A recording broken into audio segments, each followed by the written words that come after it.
Hello friends, today we will learn some sentences which are used in daily conversation, and I'm sure these sentences will be really helpful when you talk to someone. So let's start one by one. सबसे पहला sentences है मेरा यकीन करो, believe me, मुझे वापस call करो। जैसे आप कहीं से कहते हो ना कई बार मुझे वापस कॉल करना, तो कॉल मी बैक।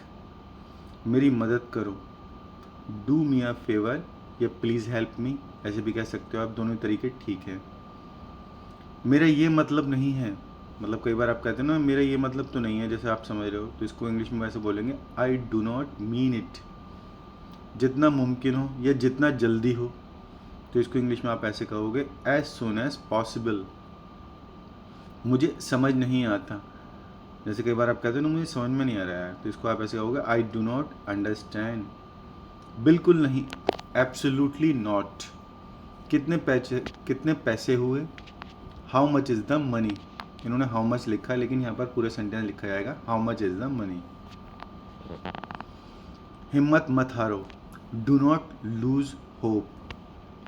क्या समय हुआ है, व्हाट इज़ द टाइम। मैं नहीं कह सकता, आई कैन नॉट से या आई कांट से। अगर आप शॉर्ट फॉर्म में बोलोगे कैन नॉट की, तो आई कांट से। कोई अंदाज़ा नहीं, नो आइडिया।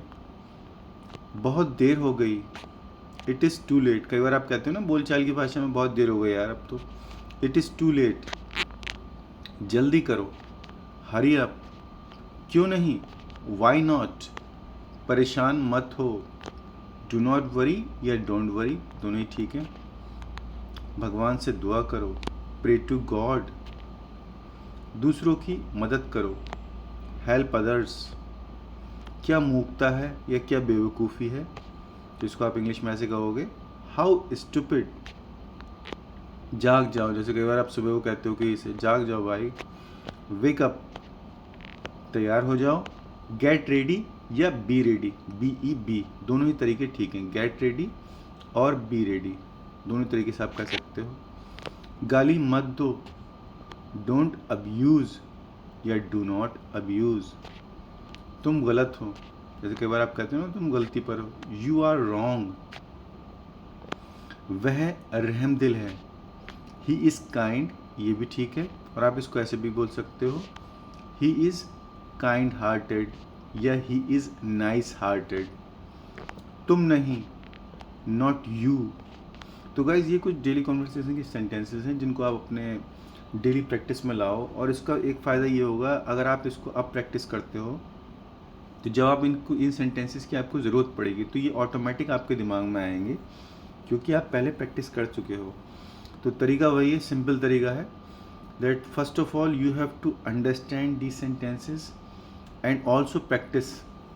अगर आपके साथ कोई है तो प्रैक्टिस कर लो उसके साथ, कोई नहीं है तो शीशे में बोल के at least 5 minutes a day you have to practice English speaking if you want to learn this language. Otherwise guys, कोई नहीं आएगा तुमको सिखाने के लिए। This is the only way to learn English, कि पहले आप सेंटेंस को समझो कि how it is made and how it can be structured. तो अगर आप उसको स्ट्रक्चर समझ गए हो सेंटेंस का, तो आपको कभी भी दिक्कत नहीं आएगी।